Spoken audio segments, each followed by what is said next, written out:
পারভেজ ভাই, আমরা যে বিষয় নিয়ে কথা বলছিলাম আসলে সেটা হচ্ছে দুই টিমের রিজার্ভ বেঞ্চের কম্প্যারিজনটা, কারণ ডেফিনেটলি এরকম একটা টুর্নামেন্টে রিজার্ভ বেঞ্চটা অনেক গুরুত্ব বহন করে। দুই টিমের রিজার্ভ বেঞ্চে কম্পেয়ার করতে চাইলে আসলে ডায়নামিক কোন টিম বেশি? ডাইনামিক আর্জেন্টিনাটা বেশি ফর শিওর, কারণ আর্জেন্টিনার অ্যাটাক এবং ডিফেন্ড করার ভ্যারিয়াস অপশনস আছে, যেটা তারা প্রিভিয়াস প্রত্যেকটা ম্যাচে দেখিয়েছে। এবং তাদের সবচেয়ে বড় যে অস্ত্রটা আমার কাছে যেটা মনে হয় যে একটা ডিসাইডিং ফ্যাক্টর হতে পারে এই ম্যাচে, সেটা হচ্ছে set play, corners, free kicks, long বলস, ক্রসেস। সেখান থেকে আর্জেন্টিনার আসলে অপোনেন্টকে ডমিনেট করার বেশ ভালো চান্স আছে, কারণ স্পেন ওই জায়গাটাতেই তাদের দুর্বলতা, ক্রস ফেস করা এবং নিজেরাও অপোনেন্ট হাফে গিয়ে রিয়েলি জেতা। আপনি কি আজকে লোপেজকে আশা করছেন যদি গোল না বের হয় ফ্রিকো লোপেজ আসতে পারেন, বাট তার আগে লাউতারোও আসতে পারেন। তিনি আসলে হেডারে যে পারফরম্যান্স দেখাচ্ছেন, এরিয়াল বল যেভাবে মিট করছেন, 70 সেন্টিমিটার হেড করেছেন তিনি মোস্ট লাইকলি সেই জায়গাটা দখল করে ফেলছেন আর কি। আর ডেফিনেটলি সাথে রোমেরো উপরে উঠতে পারেন, ম্যাকেলিস্টার এনজোর হেডিং অ্যাবিলিটি আমরা দেখেছি কতটা দারুণ। সো ওই ডাইনামিক জায়গা থেকে আমার মনে হয় যে তাদের এমন কিছু অপশনস রিজার্ভ বেঞ্চে আছে আর্জেন্টিনার, যারা হচ্ছে অ্যাকচুয়ালি এরিয়াল বল খেলতেও টিমকেও খুব হেল্প করতে পারে। তবে এক দুজন আবার বলছিলেন কি যে মেসিকে ডুপ্লিকেট করলে কেমন হয়, এখানে দুইটা মেসি হয়ে গেলে অসুবিধা কি? এবং স্ক্যালোনি কিন্তু এই ধরনের বিগ সারপ্রাইজ বড় বড় মোমেন্টে এনে দিয়েছে।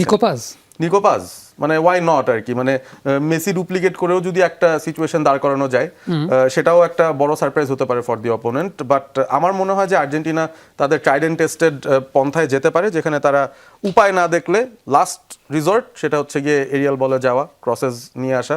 তো সেই ধরনের ডাইনামিজম তাদের আসলে বেঞ্চে যথেষ্ট পরিমাণ আছে বলে আমার মনে হয়। স্পেনেরটায় একজনই আছেন, ওই মিকেল মেরিনো বা বোর্জা ইগলিসিয়াস, তাকেও আমরা একটা ম্যাচে শুধু অল্প কিছু করে সময়ের জন্য দেখেছি, তাও তাকে নামানো হয়েছিল বেসিক্যালি টাইম ওয়েস্ট করতে, এক্সট্রা টাইমের আরও কিছু সময় একটা সাব ঢুকানো। বাট মেরিনোই একটা বিগ থ্রেট তাদের জন্য এরিয়ালি, এবং তিনি সে জায়গাটা এফেক্টিভ হন।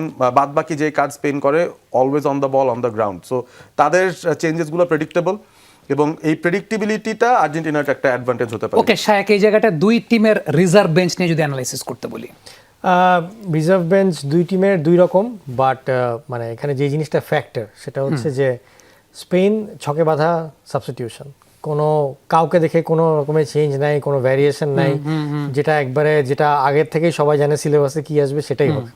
অন দি আদার হ্যান্ড আর্জেন্টিনার সাবস্টিটিউশন কখনো আগের থেকে ফিক্স থাকে না কি হবে, তার অপোনেন্ট এবং খেলার যে সিচুয়েশন সেটার উপরে বেস করে আসলে তারা সাবস্টিটিউশনগুলো করে। এবং তার ঝুলিতে অনেক রকমের যে মানে জাদুঘরের ঝুলিতে যেরকম অনেকগুলো খরগোশ থাকে, তো সেরকমভাবে স্ক্যালোনির অনেক খরগোশ আছে। এটা ডিপেন্ড করবে ম্যাচের কী অবস্থা। আর্জেন্টিনার ম্যাচে যেরকম সিচুয়েশন ছিল, 3-4 জন স্ট্রাইকার এবং সবাইকে নামিয়ে দিল গোল নেওয়ার জন্য। সো আসলে দিন শেষে ম্যাচের কন্ডিশন যদি মনে হয় যে হ্যাঁ ডাবল মেসি আসবে, তখন দেখা যাবে নিকোপাস চলে আসবে। হয়তো নিকোপাস পুরো ওয়ার্ল্ড কাপ জুড়ে এক ম্যাচও খেলেনি, কিন্তু এই ম্যাচে দেখা গেল তাকে নামাই দিল। তো আসলে পুরোটাই ডিপেন্ড করছে ম্যাচটা কিভাবে প্রোগ্রেস করে। আবার কোনো কোনো ক্ষেত্রে যদি আবার দেখা যায় যে হ্যাঁ একটু 2 গোলের একটা লিড পেয়ে গেছে, তাহলে কি করতে হবে, সেক্ষেত্রে দেখা যাবে যে ডিফেন্সিভ মিডফিল্ডার প্যারাদেস থাকবে, ডিপল একসাথে খেলবে, মানে তখন দেখবেন যে সামনে শুধু মেসিকে দাঁড় করায়, বাকি 9 জনই আর কি ডিফেন্স করছে। সো এই ফ্যাক্টরটা আসলে পুরোটাই ডিপেন্ড করবে যে সেকেন্ড হাফে কি হচ্ছে সেটার উপর, এবং স্ক্যালোনি হিসেবে চিন্তা করবে।